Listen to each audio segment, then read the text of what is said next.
Praise the Lord. मैं मसीह भाइयों से कहना चाहूँगा कि हम जो पवित्र आत्मा के बारे में सोचते हैं, समझते हैं कि पवित्र आत्मा हमें किस तरह से गाइड करती है, पवित्र आत्मा आने से शरीर के अंदर हलचल होती है या फिर पवित्र आत्मा आने से इंसान खड़ा हो जाता है, उचकने लग जाता है, क्या वही चिन्ह है पवित्र आत्मा का?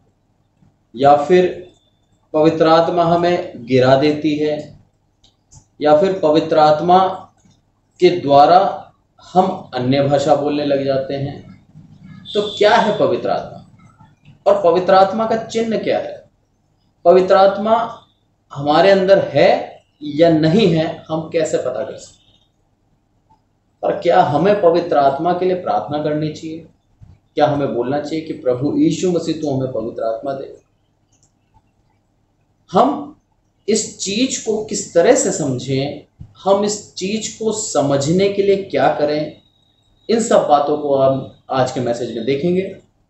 इसके लिए हम देखते हैं रोमियो और रोमियो का 8 का 14वीं आयत। इसलिए कि जितने लोग परमेश्वर के आत्मा के चलाए चलते हैं वह ही परमेश्वर के पुत्र हैं। यहाँ पर परमेश्वर के आत्मा के चलाए चलते हैं यानी कि पवित्र आत्मा। यहाँ पर पौलुस बता रहा है कि हम में से काफ़ी जो हैं परमेश्वर की सेवा करते हैं, काफ़ी ऐसे लोग हैं जो कि परमेश्वर का सुसमाचार सुनाते हैं और इतना सुनाते हैं जिसकी हद नहीं। क्या सारे पवित्र आत्मा के चलाए चलते हैं? क्या वो इसको एक सेवा समझते हैं या फिर उसको आर्थिक दृष्टि से एक जॉब समझते हैं? दोनों में बहुत अंतर है। सेवा यानी कि आप सुसमाचार सुना रहे हो, उसके बदले आपको कुछ नहीं मिल रहा आर्थिक दृष्टि से। परमेश्वर आशीष देता है वो बात अलग है, पर आपको उसकी तनख्वाह नहीं मिल रही, ये तो हो गई सेवा। पर आप सुसमाचार सुनाते हो क्योंकि आपको तनख्वाह मिल रही है, यानी कि ये आपका काम हो गया, ये आपकी सेवा नहीं है। परमेश्वर की सेवा करते हैं हम या परमेश्वर के लिए ड्यूटी करते हैं, दोनों में अंतर है। क्योंकि जिस काम को हम करते हैं उसका हमें वेतन मिलता है। तो पवित्र आत्मा हमें सेवा के लिए बुलाता है या पवित्र आत्मा हमें काम के लिए बुलाता है? काम मतलब पैसा कमाने के लिए बुला रहा है कि उसका सुसमाचार सुना है परमेश्वर का और वो उससे हमें आर्थिक लाभ हो। यहां पर वो कहता है कि जो परमेश्वर के आत्मा के चलाए चलते हैं वह ही परमेश्वर के पुत्र हैं। यानी कि परमेश्वर के आत्मा के चलाए कौन चला पूर्ण रूप से? प्रभु यीशु मसीह। प्रभु यीशु मसीह परमेश्वर का पुत्र है और अगर हमें परमेश्वर का पुत्र बनना है तो उसकी आत्मा के चलाए चलना पड़ेगा। हमें 6ठी आयत क्या कहती है? शरीर पर मन लगाना तो मृत्यु है परंतु आत्मा पर लगाना जीवन और शांति है। आत्मा के चलाए वही चलेंगे जो कि अपने शरीर पर मन नहीं लगाते। फुल टाइम परमेश्वर का दास यहाँ पर पौलुस था। पौलुस से महान मैं नहीं समझता कि कोई आज की दुनिया में प्रचारक होगा। पौलुस क्या करता था? फुल टाइम प्रचार करता था और रात में तंबू सिलता था ताकि वो अपनी जीविका चला सके। वो कलीसियाओं के पैसों पर निर्भर नहीं था। क्या उसमें पवित्र आत्मा नहीं थी? पवित्र आत्मा से भरा हुआ था वो। उसने इतनी कलीसियां स्थापित करी जिसकी हद नहीं। हर जगह उसने कलीसियां स्थापित करी, इतने चर्चेस बनाए, इतने चर्चेस को उसने आगे बढ़ाया। सिर्फ चर्च प्लांटिंग ही नहीं, चर्च ग्रोइंग आगे भी बढ़ाया उसको, चर्चों को बढ़ाया विश्वास के अंदर। वहाँ पर कलीसियाओं के अंदर पास्टर भी उसने नियुक्त करे, पर खुद अपना जीवन चलाने के लिए, पर खुद अपनी जीविका चलाने के लिए, खाने के लिए, अपनी ज़रूरतों को पूरी करने के लिए वो रात में मेहनत करता था, तंबुओं को सिलता था, जिससे जो पैसा आता था उससे वो अपना खर्चा चलाता था। कभी भी कलीसिया का पैसा उसने नहीं लिया। यहाँ पर हमें अगर पवित्र आत्मा के चलाए हम चलते हैं तो उसका सबसे बड़ा चिन्ह ये है कि हम परमेश्वर के वचन पर ज़्यादा ध्यान देते हैं या फिर हम हमारी सैलरी पे ज़्यादा ध्यान देते हैं। या फिर हम ये सोचते हैं कि मैंने सुसमाचार सुना दिया, अब मुझे कितना पैसा मिलेगा। यदि अगर हम इस चीज को सोचते हैं तो परमेश्वर के आत्मा से हम प्रेरित होकर सुसमाचार नहीं सुना रहे हैं। हम सिर्फ किस लिए सुसमाचार सुना रहे हैं, उसको एक हमने जॉब समझ ली कि कहीं हमें जॉब नहीं मिली, इसलिए आज हम सुसमाचार सुनाने लग गए कि हमें अब कोई कलीसिया सपोर्ट कर देगी, कोई चर्चेस हमें क्या करेंगे, एज अ पास्टर लेके बिठा देंगे और हमें बैठे बैठे की तनख्वाह मिलेगी। मैं मेरी गवाही देना चाहूंगा कि मैं चाहता था फुल टाइम कलीसिया में पास्टर बन के रहना।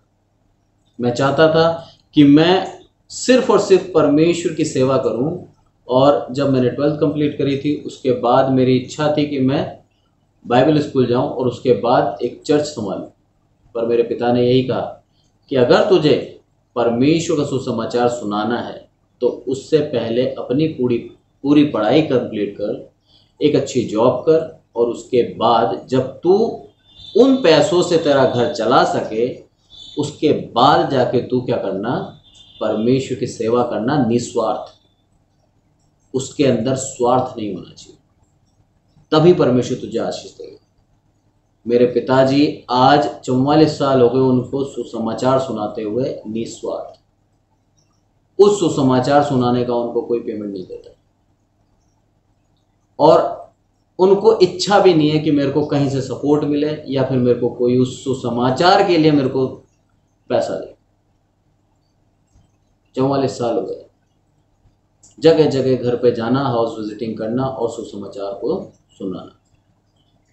आज मैं जॉब करता हूं और उसके बाद परमेश्वर का सुसमाचार सुनाना मेरा एक काम है, एक कर्तव्य है कि परमेश्वर ने मुझे इस पृथ्वी पर जब जन्म दिया है, परमेश्वर ने मुझे जब इस लायक बनाया है कि मैं उसके सुसमाचार को सुना सकूं, तो मुझे चुप नहीं रहना।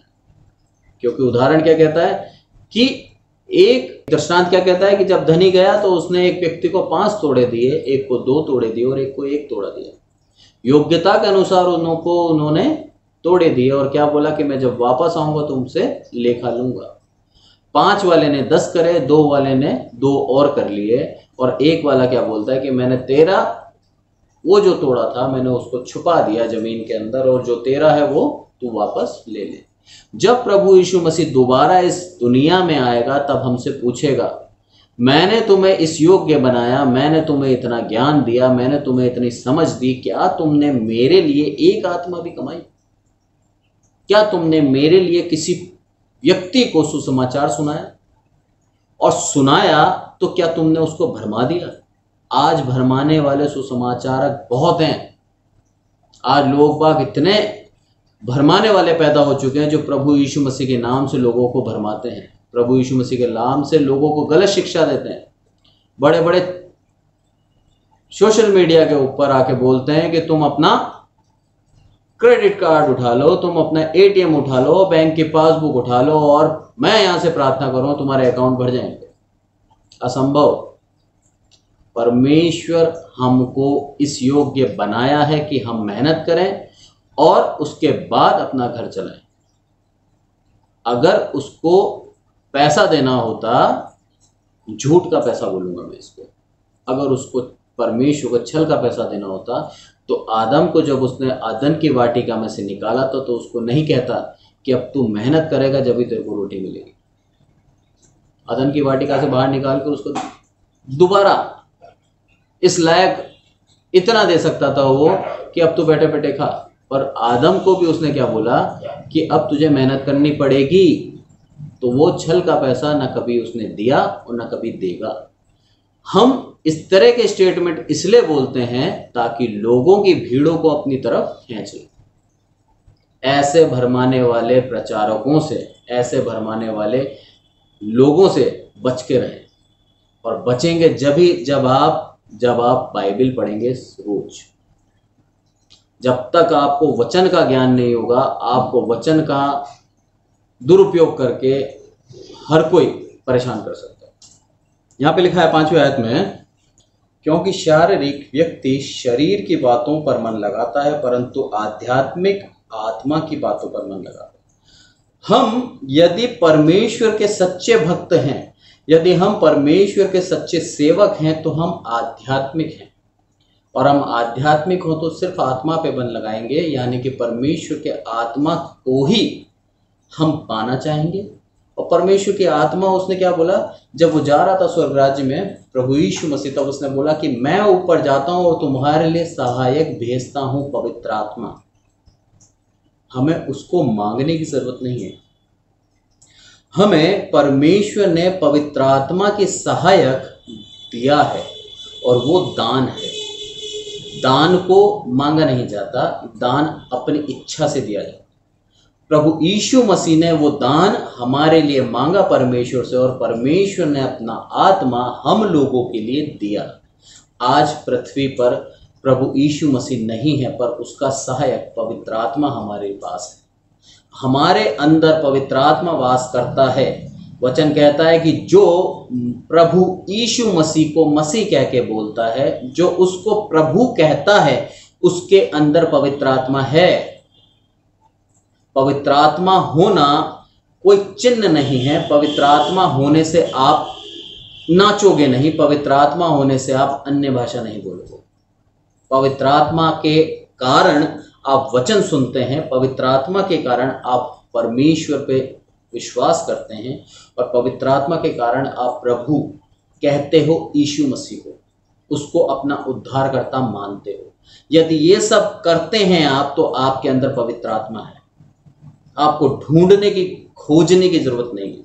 पवित्र आत्मा आपके अंदर वास करता है, क्योंकि वो बोलता है कि मैं तुम्हारे अंदर वास करता हूं, इसको शुद्ध करो। हमें हमारे मनों को शुद्ध करना है, हमें अपने गलत कामों से दूर हटके अच्छे कामों की तरफ बढ़ना है।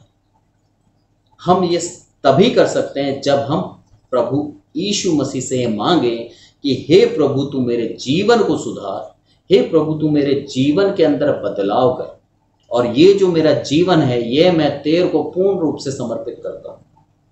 मैं ये जीवन तुझे देता हूं, मैं ये जीवन तेरे कामों के लिए समर्पण करता हूं। आज के बाद ये जीवन मेरा नहीं है, आज के बाद ये जीवन तेरा। जब हम ऐसा कहते हैं उससे, जब हम ऐसा मांगते हैं परमेश्वर से, तब परमेश्वर अपना आत्मा हम में देता है, और वो आत्मा के चलाए हम तब चलते हैं। जब तक हम उससे अपने जीवन को समर्पण नहीं करेंगे, जब तक हम अपने जीवन के इच्छाओं को नहीं मारेंगे, जब तक हम सांसारिक बातों से नहीं हटेंगे, हमको पवित्र आत्मा नहीं चला सकता। क्योंकि हमारे अंदर लोभ लालच भरा रहता है। पवित्र आत्मा हमारे अंदर से लालच खत्म करता है। पवित्र आत्मा के द्वारा ही हम सुसमाचार को सुना पाते हैं, सच्चे सुसमाचार को सुना पाते हैं, झूठे को नहीं। और इस दुनिया के अंदर आज इस वचन को और पवित्र आत्मा के नाम को इतना ज़्यादा मिसयूज हो रहा है। उस चीज़ से अगर हमें बचना है तो हमें वचन पढ़ना पड़ेगा। हर एक आत्मा पे विश्वास नहीं करना, वचन कहता है हर एक आत्मा पे विश्वास नहीं करें, प्रभु यीशु मसीह पे विश्वास करें। और अगर कोई सुसमाचार सुनाने वाला, यदि कोई प्रभु यीशु मसीह का वचन सुनाता है और वो बाइबल से मेल नहीं खाता, तो वो प्रचारक झूठा है। पूरी बाइबल में कहीं भी एक भी दास को परमेश्वर ने ये नहीं बोला कि तू जा और तेरे को मैं क्या करता हूं, तेरा अकाउंट भर देता हूं पैसों से, तू काम मत करना। कभी भी ऐसा नहीं बोला। कर देने के लिए सिर्फ बोला था पतरस को कि तू जा और मच्छी के मुंह से सिक्का निकाल और तेरा और मेरा कर दे दे। वो प्रभु यीशु मसीह को कर देना था, इसीलिए प्रभु यीशु मसीह ने मच्छी के मुंह से पैसा निकाला। प्रभु यीशु मसीह को कर देना था।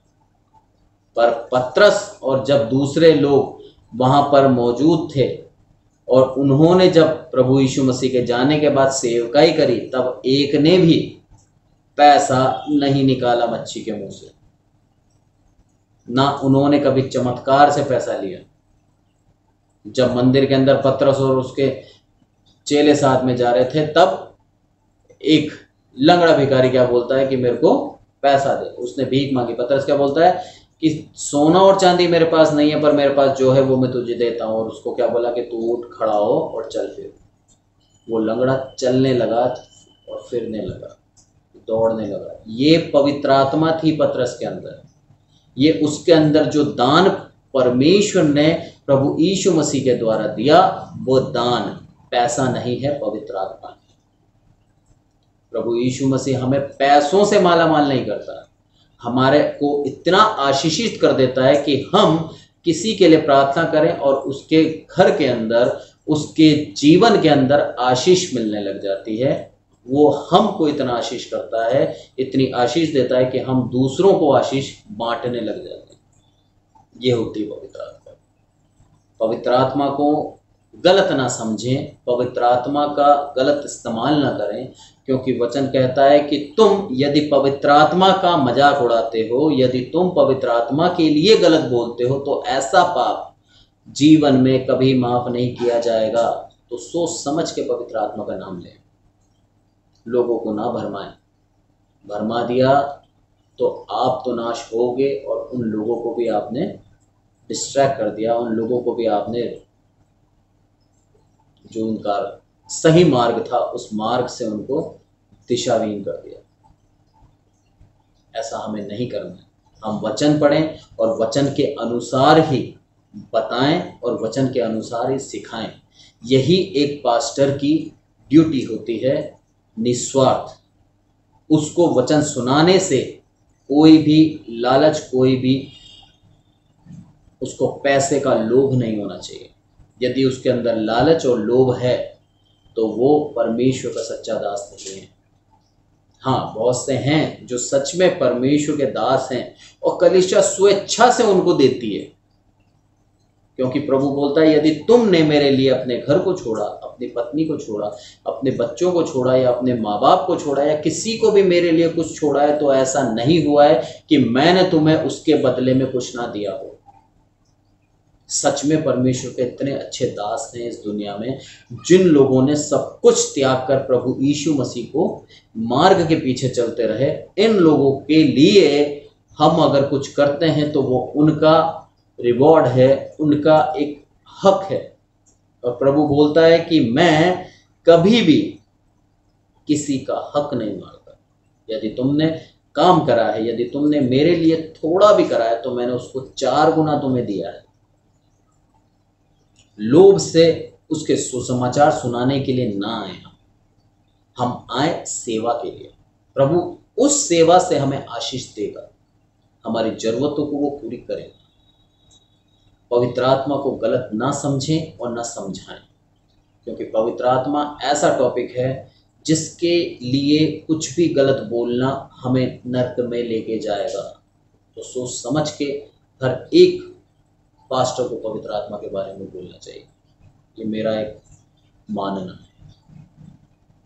आगे हम पढ़ते हैं कि 7वें आयत कहती है, क्योंकि शरीर पर मन लगाना तो परमेश्वर से बैर रखना है, क्योंकि ना तो परमेश्वर की व्यवस्था के अधीन है और ना हो सकता है।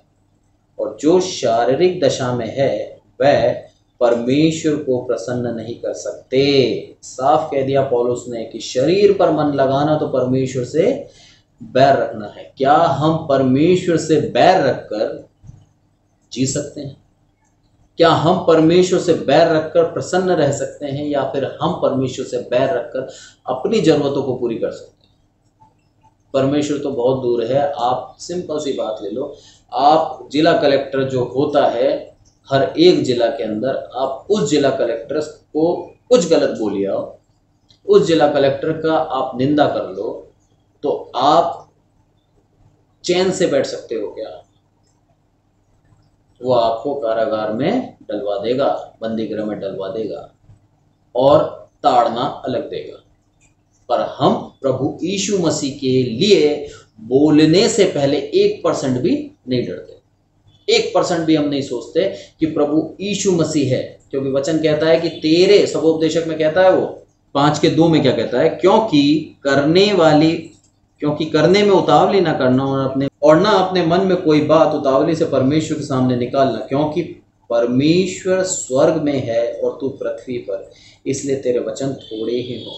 हमें ये सोच समझ कर बोलना है कि हम परमेश्वर के सामने मुंह खोल रहे हैं। प्रार्थना करते समय भी बहुत सोच समझ के, इसलिए एक जगह वचन में कहता है कि तुम्हें गिड़गिड़ाना है, डरना है, कांपते रहो और पाप मत करो। भजन संहिता कहता है कि कांपते रहो और पाप मत करो। परमेश्वर के सामने जब हम आते हैं तब हमारे मनों के अंदर डर होना चाहिए। तो हमें सोच समझकर परमेश्वर से विनती करनी है।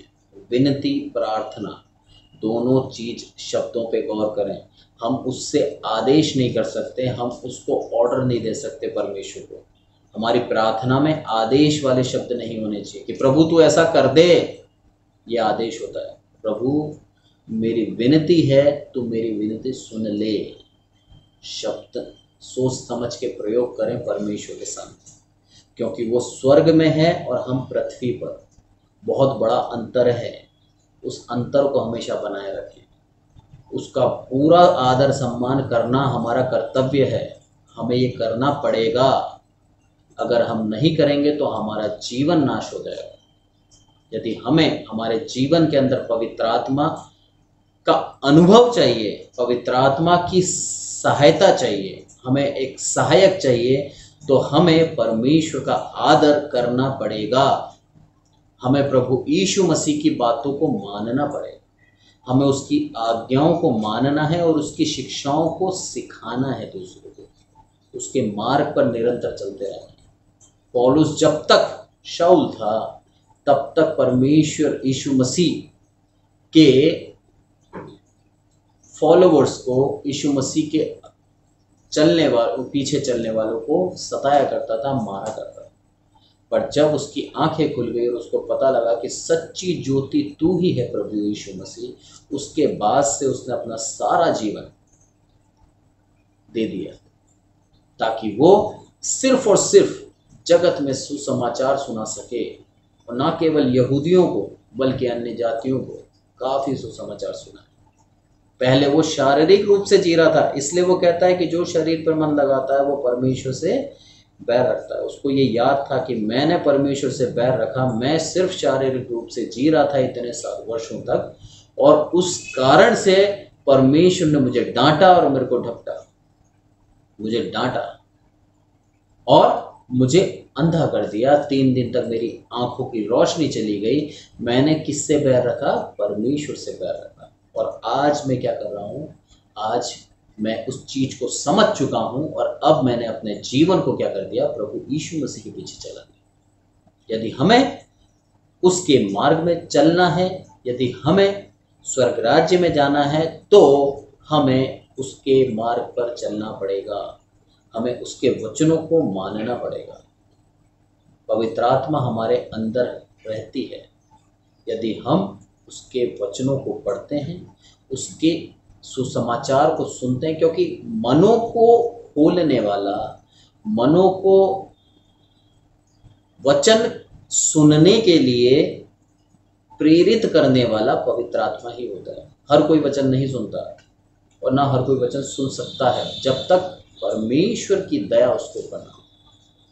फिरौन राजा का एक उदाहरण देख के मैं वचन को खत्म करूंगा। परमेश्वर की उपस्थिति इस्राएलियों के साथ थी। मिस्र देश में फिरौन के ऊपर विपत्ति पड़ने लगी। फिरौन के मन को उसने क्या कर दिया? कठोर कर दिया। परमेश्वर के सामर्थ्य देखते हुए भी उसने परमेश्वर पर विश्वास नहीं किया, इतना कठोर कर दिया। हम परमेश्वर के उस चरित्र से बचना चाहते हैं, यदि हम परमेश्वर के उस क्रोध से बचना चाहते हैं, तो अपने मनों को हम क्या करें? नम्र करें। हम मांगे कि प्रभु तू हमें नम्र बना, तू हमारे अंदर घमंड नहीं होंगे प्रभु, तो हमें ऐसा मन दे। यदि जब तक हम नम्र नहीं होंगे तब तक हम उसके वचनों को नहीं सुनेंगे। और एक बार उसके वचन हमने सुन के ग्रहण कर लिया तो वो हमारे जीवन के लिए आशीष का कारण होता है। परमेश्वर हमें बहुतायत की आशीष देता है। इस्राएलियों ने क्या करा? उस चीज को माना और उसके पीछे चले। इस कारण से क्या हुआ? परमेश्वर ने इस्राएलियों को कनान देश दिया। यदि हम मन के हठीले हो जाते हैं, यदि हम कठोर हो जाते हैं, तो वो हमें नाश कर देता है। सोच समझ के पवित्र आत्मा के बारे में बोलें, कठोर ना बने, नहीं तो प्रभु हमें नाश कर देगा। पवित्र आत्मा हर एक व्यक्ति के अंदर वास करता है यदि वो प्रभु यीशु मसीह पे विश्वास करता है, यदि वो परमेश्वर पर अपना सब कुछ डालने को सक्षम है, यदि वो प्रभु यीशु मसीह को अपना उद्धारकर्ता मानता है और विश्वास करता है और उसी से प्रार्थना करता है कि हे प्रभु तू मेरी ज़रूरतों को पूरी कर, तो उसके अंदर पवित्र आत्मा है। उसको उचकने की ज़रूरत नहीं है, उसको बताने की ज़रूरत नहीं है कि मेरे अंदर पवित्र आत्मा। इन छोटे से वचनों से मैं आशा करता हूँ हम सीखते हैं, हम समझते हैं कि सच में वचन क्या कहता है, कि पवित्र आत्मा होने का कोई चिन्ह नहीं होता। अगर पवित्र आत्मा को कोई चिन्ह होता, यदि पवित्र आत्मा आने से हम अलग दिखने लगते, तो मैं नहीं समझता कि प्रभु यीशु मसीह का जो जन्म मानव के रूप में हुआ वो मानव के रूप में नहीं होता, या मानव बनता तो वो सारे मानव से अलग दिखता। वो क्यों उन मानव के जैसा दिखा, वो क्यों उनके साथ में रहा, वो क्यों एक आम इंसान बना? क्या उसमें पवित्र आत्मा नहीं थी? वो पवित्र आत्मा से भरपूर था, परमेश्वर का आत्मा उसमें सदैव वास करा। पर प्रभु यीशु मसीह ने कभी भी ढोंग नहीं करा, तो प्रभु यीशु मसीह ने कभी भी दिखाया नहीं कि मेरे अंदर पवित्र आत्मा। उसके अंदर था, उसको दर्शाने की जरूरत नहीं थी। जो सच्चे दास हैं प्रभु यीशु मसीह के, जो सच्चे दास हैं उनके अंदर पवित्र आत्मा वास करता है, उन्हें दिखाने की जरूरत नहीं होती। और जो दिखाते हैं उनको परमेश्वर एक अच्छी समझ और बुद्धि दे, ताकि वो सच्चाई से इस वचन को सीखें, समझें और ना खुद भ्रमित हों और ना दूसरों को भरमाएं। परमेश्वर इन वचनों से हमें आशीष दे। वचन पढ़ें, मेरा यही निवेदन है। परमेश्वर के नाम से आप सबको जय मसीह की। धन्यवाद।